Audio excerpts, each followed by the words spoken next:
திரைப்படத்தை டிடில வெளியிட்டாங்க, தூர்தர்ஷன்ல வெளியிட்டாங்க.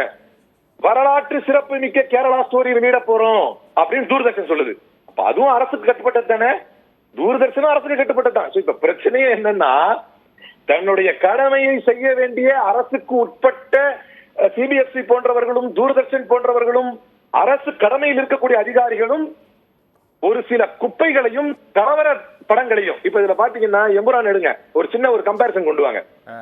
அவ்வளவு நேர்த்தியான படம் எம்புரான். இதுக்கு உண்மைக்கு நீங்க எங்கேயும் போக தேவையில்ல. கேரளா ஸ்டோரி ஒரு குப்பை, பொய் புரட்டு, புனை சுருட்டு, அதுக்கு விருது. எம்புரான்ங்கிறது 100% தூய்மையான உண்மை. ஏன்னா கலவரம் நடந்திருக்குது, செத்து இருக்கிறான் 3000 பேரு. ஒரு சின்ன உதாரணம் பில்கிஸ் பானுடைய கேஸ்.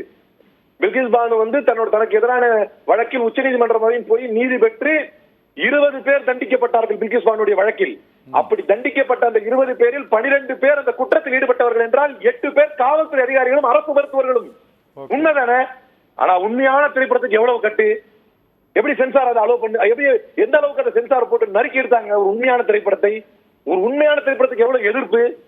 ஒரு உண்மையான பாபு பஜ்ரங்கி டெஹல்காவில கொடுத்த ஆதாரம் இருக்குது, ஆனா சிபிஎஸ்இ இவங்க கையில இருக்குது. இப்ப பிரச்சனையே நேரா நம்ம பார்க்க வேண்டியது இந்த ஜூரிக்களை அல்ல, இதை முளையிலேயே கிள்ளி எறிய வேண்டிய சிபிஎஸ்இ தான் முதல் அக்யூஸ்டே இதுல.